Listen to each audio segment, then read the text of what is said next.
yang sangat Tapi mendalam. asalkan memang ya urutannya ya tanda maksa tuh. Harus ada niat tentunya.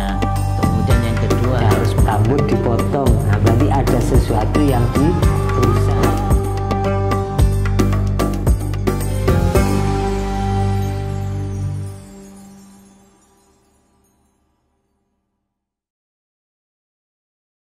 Assalamualaikum warahmatullahi wabarakatuh. Sahabat Yas Media dan Sidogirian dimanapun Anda berada, senang sekali kami bisa mengudara pada kesempatan kali ini untuk menyapa para pemirsa di rumah yang berbahagia dalam program yang kita tunggu bersama, yaitu Kajian Islam bersama Yas Media. Sebagaimana biasa kami akan mengajak para pemirsa untuk menyimak obrolan kami berkenaan dengan hal-hal yang aktual maupun hal-hal yang viral yang banyak terjadi di sekitar kita atau di masyarakat. Tentunya dikemas dengan obrolan yang sangat menarik. Sudah hadir di tengah-tengah kita yaitu Ustadz Abdul Wahid Al-Faizin. Kita sapa dulu beliau. Assalamualaikum Ustaz. Waalaikumsalam warahmatullahi wabarakatuh. Alhamdulillah bertemu kembali di episode yang kali ini Ustaz. Masih berkenaan dengan fikih muamalah tentunya Ustaz, karena memang mohon maaf ini kita sangat marak dan sangat butuh untuk kita bahas pada kesempatan kali ini. Berkenaan dengan pay letter Ustaz, sebagaimana banyak marak terjadi, iklannya sangat marak sekali di televisi ini. Sebenarnya pay letter itu apa dan hukumnya dalam fikih bagaimana Ustaz? Sebelum kita menghukumi sesuatu itu harus kita pahami dulu tasawurnya. Betul. Jadi kita harus tahakkuk dulu dalam masalah itu. Apa pay letter itu? Jadi pay letter itu begini, saya belanja. Ketika saya belanja, kalau kita ke marketplace itu kan kita cari toko dulu. Betul. Saya butuh satu produk, maka saya mencari produk itu, saya ketemu tokonya. Akhirnya kemudian saya melakukan transaksi dengan pemilik toko. Harga berapa dan berapa yang harus saya bayar, termasuk ongkos kirimnya. Ketika sudah ditentukan, harga juga sudah ditentukan, Nominal sudah muncul. Nominal sudah muncul. Baru kita beralih kepada metode pembayaran. Oh iya. Artinya ada pilihan Zat. Ada pilihan. Berarti akadnya itu adalah saya sebenarnya jual belinya saya dengan penjual yang ada di marketplace. Salah satu penjual yang ada di marketplace. Pemilik toko lah. Nah, pemilik toko. Setelah saya klik, butuh metode pembayaran. Mau transfer, mau COD, atau mau pay letter. Ketika saya akhir bulan, biasanya stok uang menipis. Betul.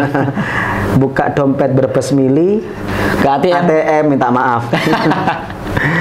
Apa yang terjadi? Pilih transfer tidak mungkin.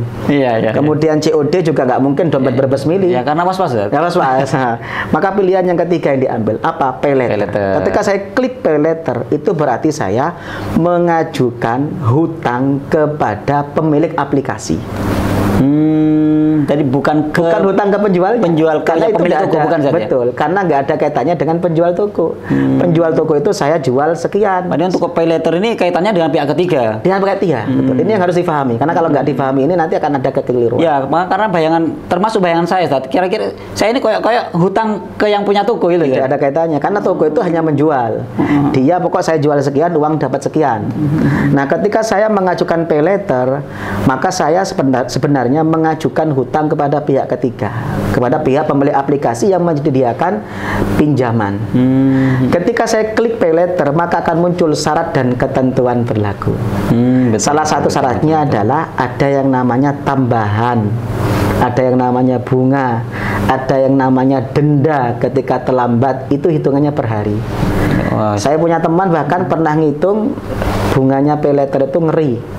Kadang-kadang kalau dendanya itu sampai 1 hari 2 hari itu kadang-kadang ngeri, lebih tinggi dibandingkan bunga bank. Nah, berarti kita akan tahu, kita beli ke toko, tidak punya uang, kita hutang kepada pihak ketiga dengan syarat dan ketentuan ada tambahan bunga, ada tambahan denda ketika saya telat membayar.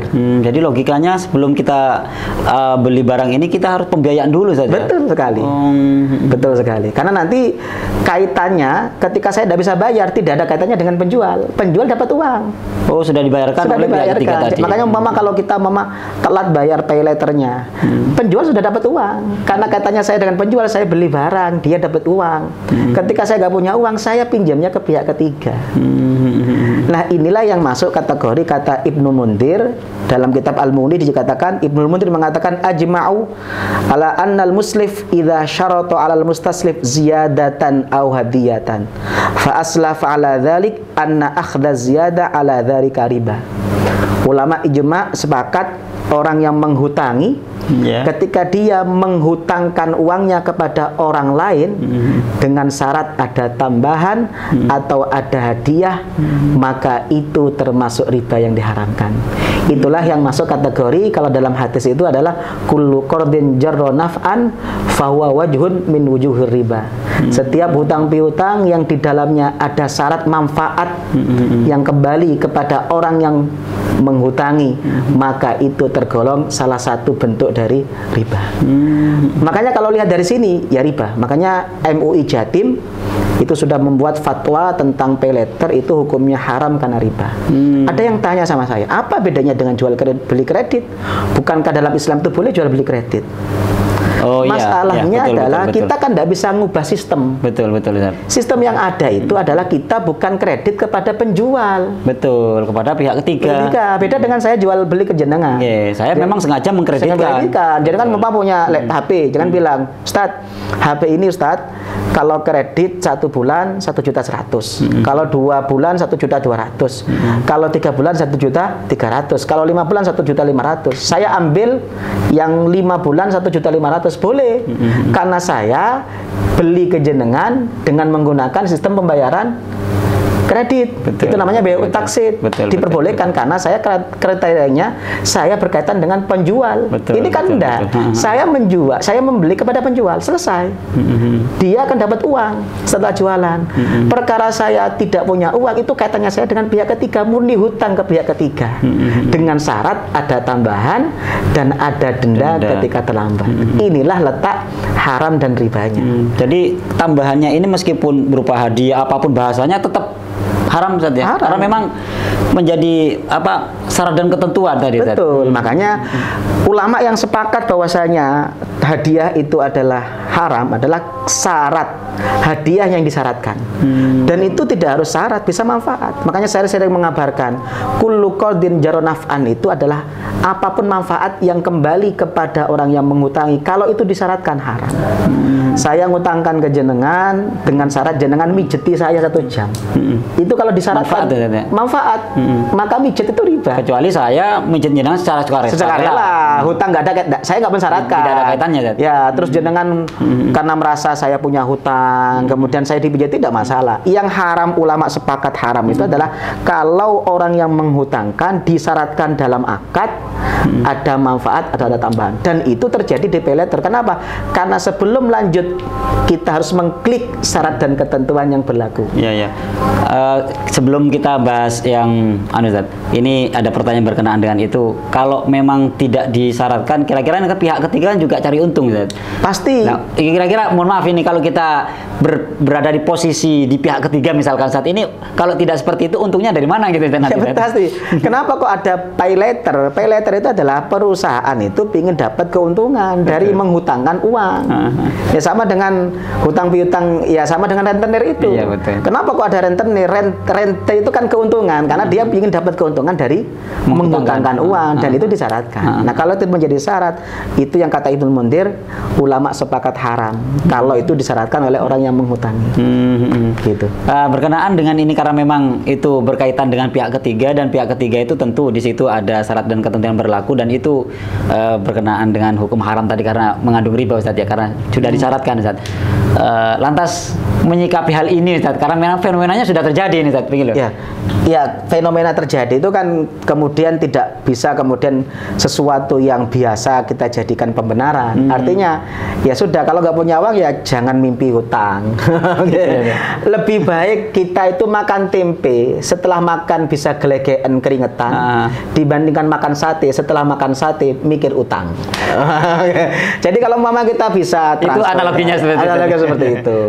Apalagi sekarang kadang-kadang yang kita beli itu bukan hal yang urgen, bukan hal yang bersifat kebutuhan pokok dan lain sebagainya. Nah, kalau yang ini, yang terakhir ini saya sepakat, Ustaz. Ya bukan berarti saya tidak sepakat yang depan, ya sepakat semua. Cuman kan kadang-kadang ya mohon maaf di lawan jenis kita, yang emak-emak khususnya, Ustaz. Ini kan kalau ada promo-promo itu suka agak mohon maaf agak kegatelan gitu, Ustaz, gitu loh, Ustaz. Ini solusinya, ada solusi enggak, Ustaz, untuk yang begini, Ustaz, gitu loh. Begini ya, solusi yang memang keinginan itu gaya hidup itu akan selalu berbanding lurus dengan tekanan. Oh betul. Semakin kita mengandalkan gaya hidup, semakin tertekan hidup kita. Jadi kalau kita ingin tidak tertekan hidupnya, jangan menggunakan gaya hidup. Banyak sekali tetangga saya itu, Masya Allah, sampai sekarang terlilit hutang, pakai piutang yang kayak tadi itu. Jadi ada tetangga saya itu yang kemudian hutang 3 juta, karena dia pakai sistem bunga, tidak bisa bayar, ditagih, cari hutangan yang berbunga lagi. Hutangan kedua tidak bisa bayar, cari lagi yang ketiga. Padahal ini minta utuh dengan bunganya, yang kedua minta utuh dengan bunganya, yang ketiga minta utuh dengan bunganya. Yang dulu asalnya hutang 3 juta, bisa sampai kemudian sampai 10 juta, sampai 15 juta. Apalagi pinjol, Masya Allah. Makanya ya kita harus stop ini. Betul, betul. Artinya jangan menyiksa diri lah, Ustaz. Jangan menyiksa diri. Baik, terima kasih kehadirannya Ustaz di studio. Mudah-mudahan menjadi pencerahan untuk kita semua. Baik, para pemirsa, itulah tadi perbincangan kami dengan Ustadz Abdul Wahid Al-Faizin berkenaan dengan pay letter. Sudah dibahas oleh beliau panjang lebar. Mudah-mudahan ini menjadi informasi atau tambahan informasi yang sangat bermanfaat dan barokah untuk kita semua. Dari kami kurang lebihnya mohon maaf. Assalamualaikum warahmatullahi wabarakatuh. Waalaikumsalam.